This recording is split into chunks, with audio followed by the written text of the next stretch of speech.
Grace Lee claims she was blindsided when her ex-girlfriend ended things, since she had already paid the holding fee for their new apartment. Farrah Garcia says they discussed moving in together, but she never agreed to it. Miss Grace Lee here as my plaintiff and Miss Farrah Garcia as my defendant. Ms. Lee, I see you are suing Miss Garcia for $1,000. Tell me why we are in court today. I am suing my ex-girlfriend for $1,000 because she lied to me. She told me that she would move in with me, and she didn't, and she left me for somebody else. Now, where does this $1,000 come into play? So I put a holding fee down as a deposit, and it was $2,000, and I was only sent back $1,000 after I told the landlord that I would not be moving in. Okay, how long were you together? We were together for almost 2 years. Okay, so together 2 years.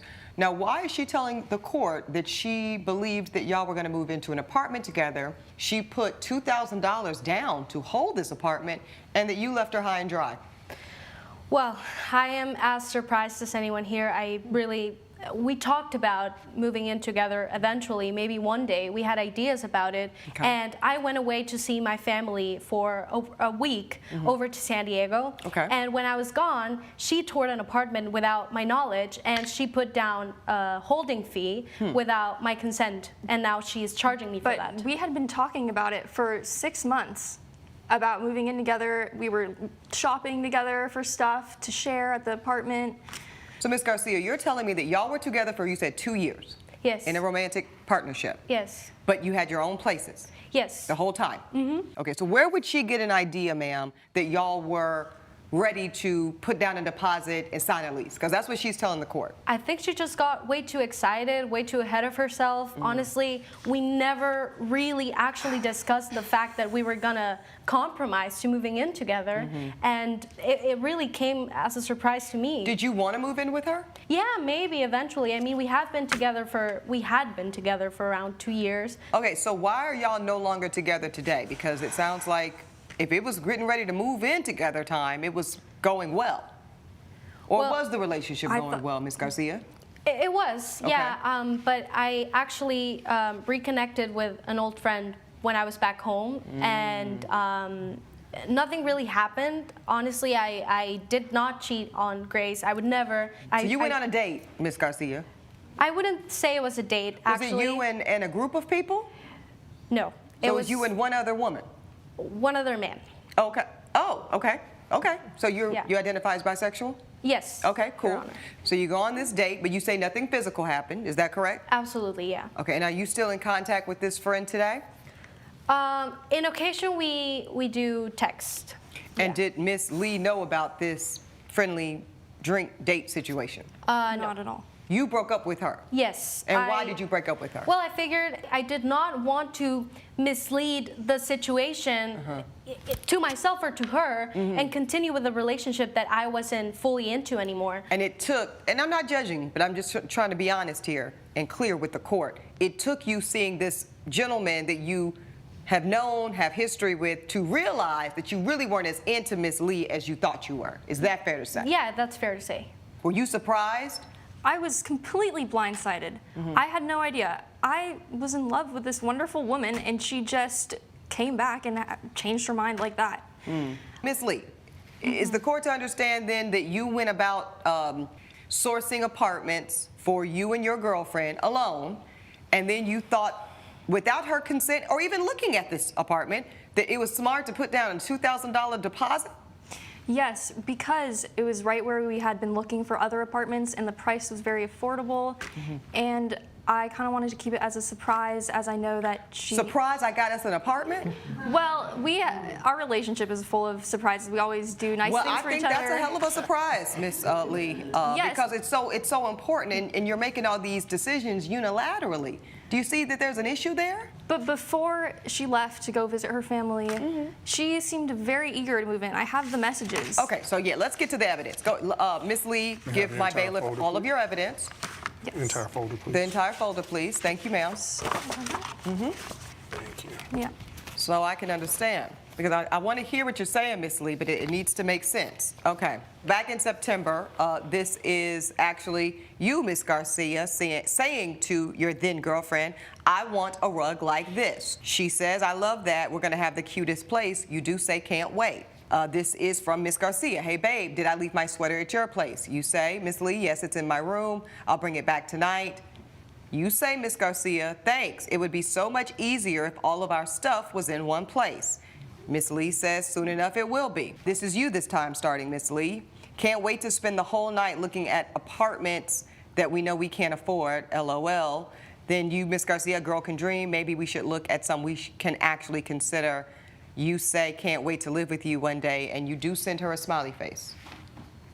Coming up on Equal Justice.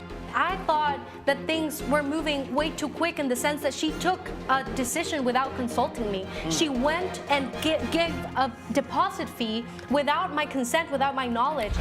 And later, He wasn't given the tickets. They were never actually personally given to him. But you knew that it was a gift that she was giving to me. Yes, but she's no longer here. Okay. So but I the tickets still were feel that the tickets were. Lee, who blames her ex-girlfriend, Farrah Garcia, for a lost holding fee. Do you understand that that undermines your whole argument you're making in court today, Miss Garcia? Because by you saying, let's be more practical, that makes this woman believe that it's more likely to really happen. Yes, we did discuss the idea of moving in together eventually, but I never agreed, neither verbally or in text or in any I understand sort of... that, but Ms. Garcia, you do have to understand that words matter, right? And once you're starting to create a fantasy of this life, of this beautiful apartment, and let's do this rug, and let's do this paint color, and wouldn't this be so cute and great and convenient, I'm starting to get a sense that you just looked at Miss Lee like a person of convenience. And that this whole relationship started to be one of convenience. I was with her for 2 years, and I wouldn't have if I didn't actually love her and want to be with her. But I thought that things were moving way too quick in the sense that she took a decision without consulting me. She went and gave a deposit fee without my consent, without my knowledge. Okay, and well, that let's to talk me about- is betrayal. Okay, you said a betrayal. I mean, of our trust, yeah. Okay. Betrayal of your trust. All right, so what do you say about that, Ms. Garcia? What do you say about the fact that this woman is telling the court, and she's asking me to order you to pay her $1,000 because this whole thing was your fault. She's saying that but for you, winky face, smiley face, let's do it, can't wait, but for you leading her down that ideology, she would have never done such a thing. Yes, maybe eventually I would have loved to move in with her and go and tour the apartment together, and I would have been like completely okay with giving that deposit fee together. But it is the fact that she didn't consult me and that she did it on her own that's what's bothering me, and How do that's you why okay. I don't think it's fair for her to be here demanding me to pay money I didn't agree to in the first place. Okay, Ms. Garcia. Ms. Lee, what is your response to that? What do you say to the fact that despite a fairly convincing case that you have made about the road that you were being led down to believe in this fantasy of cohabitation with you and this woman that you love, she didn't agree to anything. She didn't look at this apartment. She didn't sign anything. She didn't even verbally via text say, yes, let's do this. Because this was all kind of hypothetical in terms of what you have presented to the court today. The fact is that you did on your own accord go look at this unit. You made the decision that it was the perfect location. She might not have even thought that. Who knows? You said it was the perfect location. You said it was the right price point. You. See the pattern here? I see the pattern, but I will say that Farrah also looked at listings with me that were very similar in terms of location, and I don't know, it seemed like it was perfect when I was there. I could It feel seemed like she a was life- making all the decisions for me. Okay. I got it from here, Ms. Garcia. Go ahead, Ms. No, Lee. I just feel like it was perfect. It had a little park outside. There was a common room area. It had everything we were looking for. It was good size, and I just feel like I loved it so much, and I could totally see us having a future there. Right. And she. Okay. I hear you, Ms. Lee. I do believe the court is ready to rule here. Here's what's unfortunate. I do believe that at one point in time, you two ladies had a loving and mutually agreed upon relationship. And I think, as happens often in matters of the heart, one of you kind of fell out of love with the other at a different pace. That's what happened. I don't think that Ms. Garcia did this deliberately to hurt you. I really don't. I do think that she probably stayed in it a little too long, matter of fact. I think that she, Ms. Lee, I'm delivering my ruling. And I'm telling you something that I know you don't want to hear, which is why you keep trying to interrupt me. But you need to hear this. You need to hear that a woman that you loved, and that I do believe loved you back at one point, simply grew apart. But you'll never know true love. You'll never have the benefit of your happily ever after unless you are willing to take the risk of the pain you're feeling right now. So the court empathizes with you deeply. I truly do. I have been where you are. I think most of us in this room have, at one particular point nor time. The problem with your legal case, though, is that you're asking this court to make her pay essentially really for your pain and suffering. You want her to pay for the fact that you got carried away with your idealized version of what the relationship was going to play out like, when all she kind of gave you was a maybe someday sort of kind of we'll see. That's all she gave you, Ms. Lee.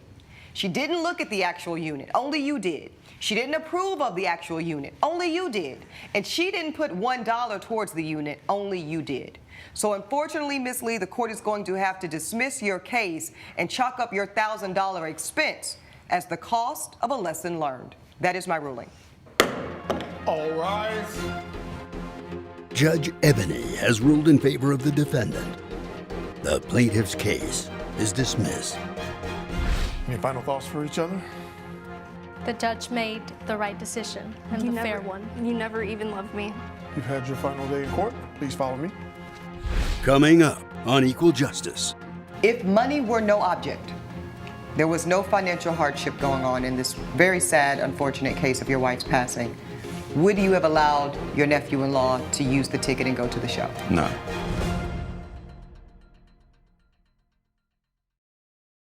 This is Equal Justice. Maxwell Connors claims his late aunt gifted him with theater tickets before she passed away, but his uncle sold them instead. Perry Caldwell says he needed the money, but wouldn't have given his nephew the tickets anyway. Tell me why we're in court today. Your Honor, I'm here today because growing up, my late aunt, who was his wife, growing up, she always took me to the theater. I loved going to watch performances with her and acting, and that's actually why I'm in pursuit of that now, is because of her. Excellent. While on the other hand, I felt like my relationship with him, we've always never seen eye to eye. He's never liked me, and I always feel that he never supported me. Mr. Connors, when did your aunt pass away? She passed away last October. Okay, I'm very sorry for both of your loss. Thank you. So what exactly is the $450 issue as it relates today? So last summer, before she passed, she had sent me a screenshot, which I have here today. Go ahead and offer your folder up to my bailiff. Thank you, sir. Thank you, sir. So my late aunt had basically told me that she'd gotten tickets to a show I had been so excited to see for so long at one of the most famous theaters in Chicago, and it was a gift from her to me, and I was so excited to go and see it with her, and then she passed in October of last year. Oh, I see. And she says Maxwell just got us tickets to see the show in December. Yes. So 2 months prior to that, she passes away. Okay. And I thought he wouldn't want to go with me, so when I went to him and I had asked for the tickets, he told me that he had sold them. Okay. What do you have to say about that, Mr. Caldwell? And again, the court gives you condolences, but let's talk about these tickets. Where are they? Basically, I sold the tickets because money problems. He wasn't given the tickets. They were never actually personally given to him. But you knew that it was a gift that she was giving to me. Yes, but she's no longer here. Okay. So but the tickets were the tickets were sold, I think. Coming up on Equal Justice. I had tried to resolve this with him before, and as you have seen, our communication is not great. No, there's no love lost here. This is Equal Justice. Equal Justice is back with a case of Maxwell Connors, who brought his uncle Perry Caldwell to court over gifted tickets that were sold.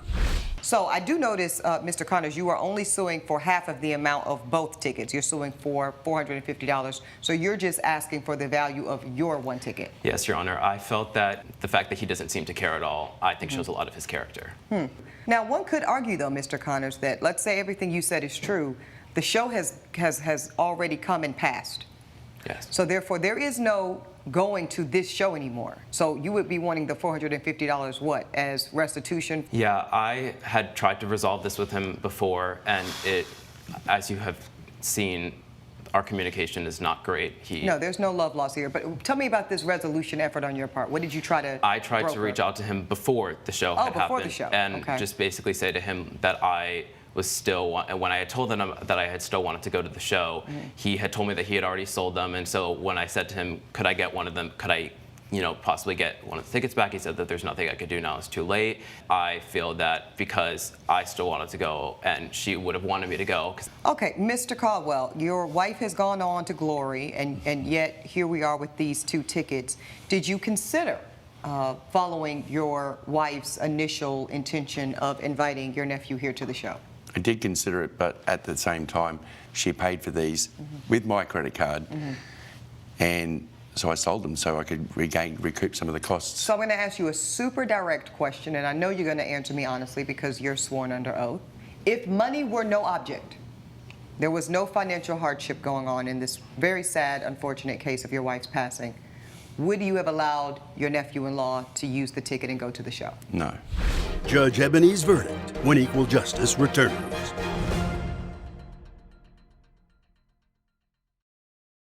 This is Equal Justice. Unfortunately, Mr. Caldwell, you've demonstrated that what you think is the right thing to do is a nasty thing to do. I wouldn't have given him 2 tickets if I were you, but I would have given him the 1 ticket that your wife so clearly intended via these text messages for him to have as a gift. That I paid for. I don't give a crap if Jesus paid for him, okay? I really don't. The court is not pleased with your disposition nor your intention. Therefore, I will rule in favor of the plaintiff for the full amount, $450. That is my ruling. All rise. Judge Ebony has ruled in favor of the plaintiff. The defendant is ordered to pay $450. The sunlight filtered through the tall windows of the grand courtroom, illuminating the polished mahogany bench where a nameplate sat with quiet authority. It bore the name Judge Eboni K. Williams. In this sacred space of the law, the nameplate represented more than just a title. It was a reminder that in this particular courtroom, the only thing that truly mattered was how the woman behind that bench saw the world and the facts presented before her. Judge Ebony often told those who entered her doors that she was a woman shaped by many places. She carried the roots of North Carolina and the spirit of Louisiana, blended with a touch of West Coast cool and a sharp New York edge. She was a woman who had decided to become an attorney and pursue the law because she wanted to be a voice for the voiceless. To her, equal justice was about the most important values of the country, which were freedom and integrity. She believed that while a woman might run her own household, a man had the right to run his, but within these walls, everyone was held to a standard of accountability. This court was a place for people from all sectors of life, whether they were black, white, purple, gay, straight, or queer. That was the essence of equal justice. The first case of the day involved 2 women who had once shared a life and a vision of a future that now lay in pieces. Grace Lee, the plaintiff, stood at her podium with a look of profound hurt, while Farah Garcia, the defendant, appeared guarded and surprised to find herself in a court of law. Miss Grace Lee was suing Miss Farah Garcia for the sum of $1,000. The dispute centered on a lost holding fee for an apartment that Grace believed they were going to share. Judge Ebony looked at Grace and asked her to explain why they were in court. Grace took a deep breath and began her story. She told the judge that she was suing her ex-girlfriend for $1,000 because the woman had lied to her. Grace explained that Farah had told her they would move in together, but instead, Farah had left her for someone else. The $1,000 represented half of a $2,000 holding fee that Grace had paid as a deposit for a new apartment. When the relationship ended abruptly, Grace was only able to recover $1,000 from the landlord after informing him that she would not be moving in. The couple had been together for almost 2 years. Grace felt that after such a long time, the next logical step was to build a home together. She told the court that she felt left high and dry. However, Farah had a very different perspective. She told Judge Eboni that she was as surprised as anyone to be there. Farah admitted that they had talked about moving in together eventually, perhaps one day, and had shared ideas about it. But then, Farah went away to San Diego for 1 week to visit her family. According to Farah, while she was away, Grace toured an apartment without her knowledge and put down the holding fee without her consent. Farah argued that Grace had simply gotten way too excited and had moved way too ahead of herself. Judge Eboni leaned forward, her New York edge showing slightly. She asked Farah why Grace would have the idea that they were ready to sign a lease if they had never discussed it. Farah insisted that they had never actually reached a compromise or a firm agreement on moving. She admitted that she might have wanted to move in eventually, but the timing felt wrong. The relationship had seemed to be going well until Farah reconnected with an old friend while she was back home. Farah was quick to clarify that she did not cheat on Grace. She had met a man for a drink, and while she identified as bisexual, she insisted that nothing physical had happened. However, that meeting made her realize that she was no longer fully into a relationship with Grace. She did not want to mislead herself or Grace any longer, so she ended things. Grace felt completely blindsided. She told the judge that she was in love with a wonderful woman who simply came back from a trip and changed her mind in an instant. Grace defended her decision to pay the deposit by saying that the apartment was in a perfect location they had both been looking at, and the price was very affordable. She had wanted it to be a surprise because their relationship was always full of surprises and nice gestures. Judge Eboni reviewed the evidence, which included text messages. In September, Farah had sent Grace a picture of a rug, saying she wanted one like it. Grace had replied that they would have the cutest place, and Farah responded with the words, "Cannot wait." There were other messages where Farah mentioned how much easier it would be if all their stuff was in one place. Grace had even joked about spending the night looking at apartments they could not afford, and Farah had replied that a girl can dream and suggested they look at some they could actually consider. Farah had even sent a message saying she could not wait to live with Grace one day, accompanied by a smiley face. Farah argued that these were just dreams and hypothetical conversations. She felt that Grace had betrayed their trust by making a huge financial decision unilaterally. Grace, on the other hand, felt that the messages were a clear green light. She described the apartment with a park outside and a common room, seeing it as the foundation of their future. Judge Eboni listened patiently and then delivered her ruling. She acknowledged that the two women had once had a loving and mutually agreed upon relationship. However, she noted that in matters of the heart, people often fall out of love at different paces. She did not believe Farah had acted deliberately to hurt Grace, but rather that they had simply grown apart. The judge told Grace that she would never find her happily ever after unless she was willing to take the risk of the pain she was feeling now. However, from a legal standpoint, Grace had made all the decisions on her own. Farah had not looked at the unit, had not approved of it, and had not contributed any money toward it. Therefore, the court dismissed the case. The $1,000 was to be considered the cost of a lesson learned. After the women left, the courtroom prepared for the next case, which carried a different kind of emotional weight. It involved Maxwell Connors and his uncle, Terry Caldwell. Maxwell was suing his uncle for $450, the value of a theater ticket. Maxwell began by explaining that his late aunt, who was Terry's wife, had been a maternal figure to him. Growing up, she always took him to the theater, which inspired his own pursuit of acting. His relationship with his uncle, however, had always been strained. They never saw eye to eye, and Maxwell felt that Terry never supported him. Maxwell's aunt had passed away the previous October, a loss that was deeply felt by both men. Before she passed, in the summer, the aunt had sent Maxwell a screenshot of tickets she had purchased for a show at a famous theater in Chicago. It was meant to be a gift for Maxwell, a chance for them to go together in December. Maxwell was incredibly excited. But when his aunt passed away in October, everything changed. When Maxwell later approached his uncle to ask for the tickets, Terry told him that he had already sold them. Terry Caldwell stood before the judge and explained that he was facing significant money problems. He argued that the tickets were never personally given to Maxwell. Furthermore, he pointed out that his wife had purchased the tickets using his credit card. He felt he had the right to sell them to recoup some of his costs, especially since his wife was no longer there to attend the show. Judge Eboni looked at the text messages Maxwell provided. The aunt had clearly stated that she had gotten the tickets for them to see the show. Maxwell was only asking for $450, which was the price of his single ticket, not the whole pair.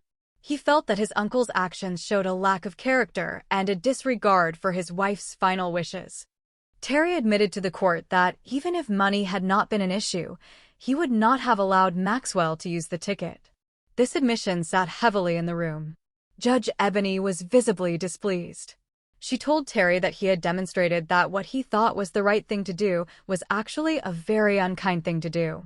She emphasized that while Terry might have paid the credit card bill, the tickets were a clear gift from his wife to her nephew. The intention of the deceased mattered. The judge ruled in favor of Maxwell Connors for the full amount of $450.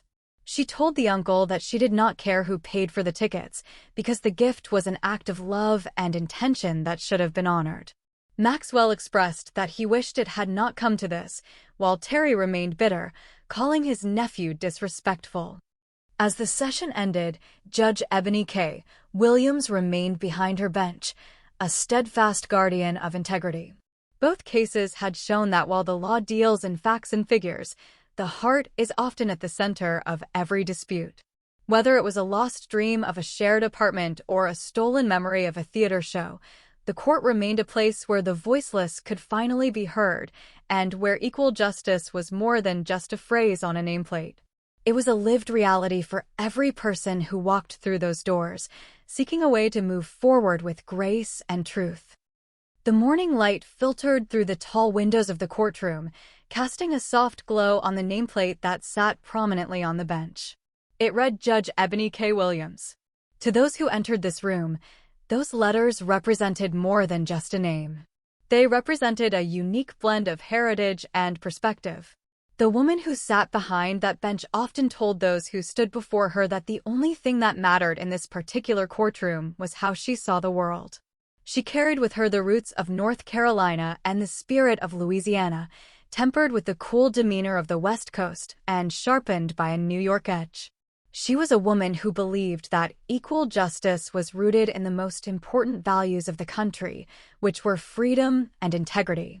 These were the ideals she strived for every single day. She understood that every household had its own leader, and while she respected that a man should run his own home, in this room, the law was the ultimate authority. She had chosen to become an attorney to pursue the law because she wanted to be a voice for the voiceless. In her eyes, the court was a place for everyone, regardless of whether they were black or white or purple, gay or straight or queer. This was the essence of equal justice. The first case of the day involved two women who had once shared a life and a future.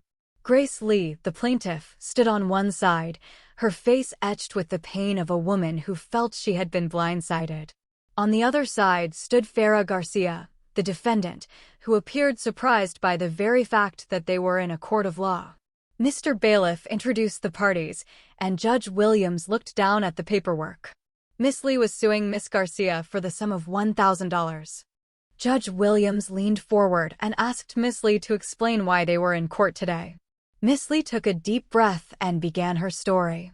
She stated that she was suing her ex-girlfriend for $1,000 because she believed the woman had lied to her. They had been together for almost 2 years, a significant amount of time to build trust. Miss Lee explained that Farah had told her they would move in together, but instead, Farah had left her for someone else. The $1,000 in question was a portion of a holding fee. Miss Lee had put down a deposit of $2,000 to secure an apartment. When the relationship ended and she told the landlord they would not be moving in, she only received $1,000 back. She believed Farah should be responsible for the lost half. Judge Williams turned her gaze to Miss Garcia, asking why she had left Miss Lee high and dry after such a significant commitment. Miss Garcia responded with a look of genuine confusion. She told the court that she was as surprised as anyone to be there. While they had discussed the idea of moving in together eventually, perhaps one day in the future, she claimed she had never agreed to it then. She had gone away to visit her family in San Diego for 1 week. While she was gone, she claimed that Miss Lee had toured an apartment without her knowledge and paid a holding fee without her consent. Miss Lee quickly interjected, arguing that they had been talking about moving in together for 6 months. They had even gone shopping together for items to share in their future home. Judge Williams asked Miss Garcia if it was true they were in a romantic partnership for 2 years while maintaining separate residences. Miss Garcia confirmed this was true. The judge then asked where Miss Lee would get the idea that they were ready to sign a lease. Miss Garcia suggested that Miss Lee had simply gotten way too excited and had moved way too far ahead of herself. She insisted that they had never actually reached a compromise or a firm agreement to move. When asked why the relationship ended, Miss Garcia admitted that she had reconnected with an old friend while she was back home. She was quick to clarify that she did not cheat on Grace and that nothing physical had happened. It was not even a date in her mind, though it was just her and one man. She identified as bisexual and explained that seeing this old friend made her realize she was no longer fully into her relationship with Miss Lee. She chose to break up because she did not want to mislead herself or Grace any longer. Miss Lee was heartbroken, stating she was completely blindsided because she was in love with a woman she thought was wonderful, only for that woman to change her mind in an instant. Judge Williams questioned the wisdom of Miss Lee's decision to source an apartment and pay a large deposit unilaterally as a surprise. Miss Lee defended her actions, saying their relationship was full of surprises, and she thought the location and price were perfect. The judge examined the evidence provided in a folder. There were text messages from September where Miss Garcia had admired a rug and said she could not wait for them to have a place together. There were messages about sharing a home and dreaming of the future. Miss Garcia had even sent a smiley face and said she could not wait to live with Miss Lee one day. Judge Williams looked at Miss Garcia and pointed out that those words mattered. By being impractical and sharing in the fantasy of a beautiful apartment and colorful rugs, she had led Miss Lee to believe it was really happening. Miss Garcia argued that even if she loved Grace, the decision to pay a deposit without consulting her felt like a betrayal of trust. After listening to both sides, Judge Williams was ready to rule. She spoke with empathy, noting that it was clear the two women had once had a loving relationship. However, she observed that people often grow apart and fall out of love at different paces. She did not believe Miss Garcia had acted with the intention to hurt Miss Lee, though she may have stayed in the relationship a little too long. The judge told Miss Lee that while she felt for her pain, the legal case was different. Miss Lee had made all the physical and financial decisions alone. She had toured the unit alone, approved it alone, and paid the money alone. Therefore, the court could not force Miss Garcia to pay for Miss Lee's disappointment. The case was dismissed, and the $1,000 was deemed the cost of a lesson learned. As the two women left, the courtroom prepared for the next matter. This case involved Maxwell Connors and his uncle, Perry Caldwell. Mr. Connors was suing for $450 regarding theater tickets that had been a gift from his late aunt. Maxwell explained that his aunt, who was the wife of Perry Caldwell, had always taken him to the theater while he was growing up. She supported his passion for acting and performance. When she passed away the previous October, it was a devastating loss. Before her passing, in the summer, she had sent Maxwell a screenshot of tickets she had purchased for a show in Chicago for the month of December. It was intended to be a gift for him. However, when Maxwell asked his uncle for the tickets after his aunt passed, he was told they had been sold. Perry Caldwell defended his actions by stating he had money problems and needed to recoup the costs. He pointed out that the tickets were never personally handed to Maxwell. He also mentioned that his wife had used his credit card to buy them. Judge Williams asked a pointed question, If money were no object and there was no financial hardship, would he have allowed his nephew to use the ticket? Perry answered with a blunt no. Judge Williams was not pleased with Perry's disposition. She noted that while he might have thought he was doing the right thing for his finances, it was a nasty thing to do regarding his wife's clear intentions. The text messages proved that the aunt intended for Maxwell to have the ticket as a gift. The judge stated she did not care who paid for them, as the intent of the deceased was clear. She ruled in favor of the plaintiff, ordering Perry Caldwell to pay the full amount of $450. Maxwell expressed his regret that it had come to a legal battle, while Perry remained disrespectful. As they were led out of the courtroom, Judge Williams sat back, having once again navigated the complex intersection of law, emotion, and human integrity. The day in court had ended, but the lessons of honesty and grace remained in the air.